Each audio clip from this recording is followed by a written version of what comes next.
What's up, watchers? Will here, and as you know, today is the day. That's right, the Netflix series Defenders has finally surfaced as of this morning. Now, I'm sure a lot of people like myself have binged the whole 8-episode season, but if you have not, or are in the middle of the series right now, then now is your chance to exit, as I am about to go into massive spoilers for the ending of the show. So, for those still with me, know that the season ends with the implied death of Matt Murdock, aka Daredevil.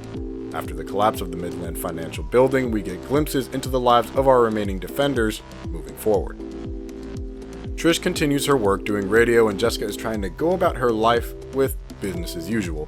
And it seems that with her second season looming in the near future and the possible return of Purple Man, Kilgrave, there may be setup for the return of Luke Cage as well, as she does act rather warmly to him, and he states that he does want her to try and stay in touch, even going so far as to say that they should get coffee sometime, and we all know what happens with that. Speaking of Luke, we see that him and Claire managed to avoid any sort of issues with the police following the incident with the hand, and are trying to move forward with their relationship. The two seem to still want to try and do what's best for Harlem, which seems to set up their continued motivations going into season 2 of Luke Cage. We catch up with Misty Knight, who unfortunately loses her arm during the skirmish with Bakudo, but thanks to the generosity of Danny Rand, she is getting taken care of in the hospital that he actually owns. Now, what this appears to be is that the steps are being made to give her either a robotic arm from the comics or possibly a prosthetic one due to the tone of the series being a little bit more grounded in nature. It's never directly stated, but with how Colleen described it, Danny seems to be doing his best to help her as much as he can. Maybe that's setting up for something in the future with them. With this, we also see some good interaction continue between Colleen and Misty. So, maybe down the road we could possibly see a Daughters of the Dragon team up. All the pieces do seem to be moving towards that. Finally, the last of the living defenders we have is Danny Rand, aka the Iron Fist, who seems to be taking Matt's untimely demise very close to heart, as he could tell how much Matt cared for New York and its people. We see a figure perched in a similar pose on a rooftop, and it is revealed to be a maskless Danny Rand, in what seems like a costume of some sort for his own Iron Fist persona.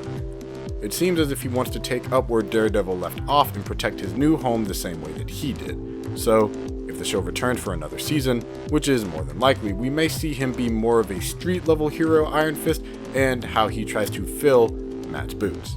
Finally, what is revealed at the end is the reality that Matt Murdock seems to have somehow survived the collapsed building, although Foggy and Karen are unaware. Now, we know Karen is set to appear in the Punisher series, and that may deal with her emotional journey after Matt's death.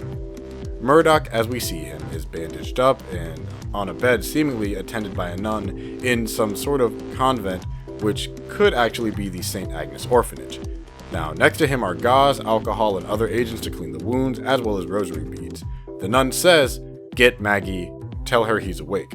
This sounds like it could be Sister Maggie, Matt's birth mother, who also works at the St. Agnes Orphanage where he grew up.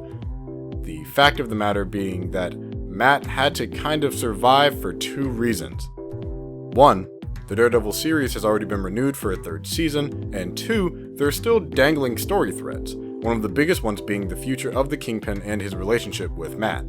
So, from the looks of it, we have set up for just about all of our characters moving forward with their motivations and or connections. But let me know down in the comments below what you want to see out of the future of the Netflix series, as well as what fate do you think is in store for our characters. Also, don't forget to like and subscribe to Hybrid Network. I'm Will, and I'll see you next time.